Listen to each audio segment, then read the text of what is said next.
திருப்பூர் மாவட்டம் உடுமலையில் உள்ள ராமசாமி நகரைச் சேர்ந்த சதீஷ் என்ற அரசு பள்ளி மாணவர் அரசு பள்ளி மாணவர்களுக்கான 7.5% இடஒதுக்கீட்டில் மருத்துவ படிப்புக்கு தேர்வாகியுள்ளார். 2ஆம் முறை நீட் தேர்வு எழுதிய சதீஷ் நீட் தேர்வில் 515 மதிப்பெண் பெற்று அரசு பள்ளி மாணவர்களுக்கான இடஒதுக்கீட்டில் திருப்பூர் மருத்துவக் கல்லூரியில் படிக்க தேர்வாகியுள்ளார். 7.5% இடஒதுக்கீட்டை பயன்படுத்தி அரசு பள்ளி மாணவர்கள் மருத்துவ படிப்புகளை படிக்கலாம் என தெரிவித்த மாணவர் தனக்கு உறுதுணையாக இருந்த அனைவருக்கும் நன்றி தெரிவித்தார். ஈரோடு மாவட்ட ஆட்சியர் அலுவலகத்தில் பல்வேறு கோரிக்கைகளை வலியுறுத்தி செவித்திறன் குறையுடையோர் உண்ணாவிரத போராட்டத்தில் ஈடுபட்டனர். மாவட்ட மாற்றுத்திறனாளிகள் நல அலுவலகத்தில் முன்பு நடைபெற்ற ஆர்ப்பாட்டத்தில் தமிழகத்தின் பிற மாவட்டங்களில் செவித்திறன் குறைவுடைய மாற்றுத்திறனாளிகளுக்கு 2 சக்கர மற்றும் 4 சக்கர ஓட்டுநர் உரிமம் வழங்குவது போல ஈரோடு மாவட்டத்திலும் ஓட்டுநர் உரிமம் வழங்க வேண்டும் உள்ளிட்ட பல்வேறு கோரிக்கைகளை வலியுறுத்தப்பட்டது. இதில் ஈரோடு மாவட்ட செவித்திறன் குறைவுடையோருக்கான நல சங்கத்தினர் பலர் கலந்து கொண்டனர். நாமக்கல் அருகே துப்பாக்கி குண்டு பாய்ந்து விவசாயி படுகாயமடைந்த சம்பவம் பரபரப்பை ஏற்படுத்தியுள்ளது. கொல்லிமலை அடுத்த சேப்பங்குளப்பட்டியை சேர்ந்த சுப்பிரமணி என்பவர் காலையில் விவசாய தோட்டத்திற்கு சென்றபோது தானாக இயங்கும் வகையில் வைத்திருந்த நாட்டு துப்பாக்கியிலிருந்து வெளியேறிய குண்டு அவரது வலது காலில் பட்டுள்ளது.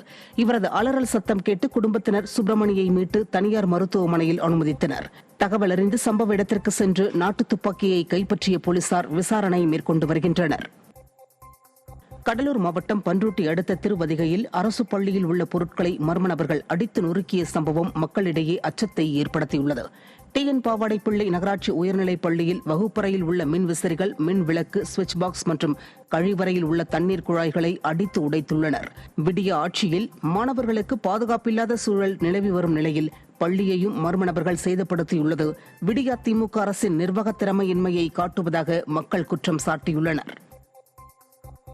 தூத்துக்குடி மாவட்டம் கோவில்பட்டி நீதிமன்ற வளாகத்தில் மத்திய அரசு கொண்டு வந்த 3 குற்றவியல் சட்டங்களை திரும்பப் பெற வலியுறுத்தி வழக்கறிஞர் சங்கம் சார்பில் மனித சங்கிலி போராட்டம் நடைபெற்றது. அதிமுக வழக்கறிஞர் சங்க மாவட்ட செயலாளர் சங்கர் கணேஷ் தலைமையில் நடைபெற்ற இந்த போராட்டத்தில் மத்திய அரசு உடனடியாக 3 குற்றவியல் சட்டங்களை திரும்பப் பெற வேண்டும் என வலியுறுத்தப்பட்டது. மத்திய அரசு சட்டங்களை வாபஸ் பெறாவிட்டால் தொடர் போராட்டம் நடத்தப்படும் என்றும் அவர்கள் கோஷமிட்டனர். போராட்டத்தில் ஆண், பெண் வழக்கறிஞர்கள் 50க்கும் மேற்பட்டோர் கலந்து கொண்டனர். கோவை மாவட்டம் மேட்டுப்பாளையம் அரசு மருத்துவமனை 38 கோடி ரூபாயில் மேம்படுத்தப்பட உள்ளதாகவும் விரைவில் மாவட்ட தலைமை மருத்துவமனையாக மாறும் என கழக சட்டமன்ற உறுப்பினர் AK செல்வராஜ் தெரிவித்துள்ளார். மருத்துவமனையின் 140வது ஆண்டு விழா நிகழ்ச்சியில் சிறப்பு விருந்தினராக பங்கேற்ற அவர் அந்த மருத்துவமனையில் விரைவில் அனைத்து வசதிகளும் உள்ளடக்கிய 6 அடுக்கு கட்டிடங்கள் கட்டப்பட்டு மருத்துவ உபகரணங்கள், சமையலறை போன்றவை மறுகட்டமைப்பு செய்யப்பட்டு மேம்படுத்தப்பட உள்ளதாக தெரிவித்தார். விழாவில் மருத்துவர்கள், ஊழியர்கள், முக்கிய பிரமுகர்கள் பங்கேற்றனர். மதுரை மாவட்டம் திருப்பரங்குன்றம் கோவில் அருகே விடிய அரசின் ஏவல் துறையினரை கண்டித்து வணிகர் சங்கம் சார்பாக வணிகர்கள் கடையடைப்பு போராட்டத்தில் ஈடுபட்டனர். திருப்பரங்குன்றத்தில் சுவாமி தரிசனம் செய்ய வந்த ஒருவர் கடையை மறைத்தவாறு காரை நிறுத்தியதால் கார் உரிமையாளருக்கும் கடை உரிமையாளர்கள் இருவருக்கும் வாக்குவாதம் ஏற்பட்டுள்ளது.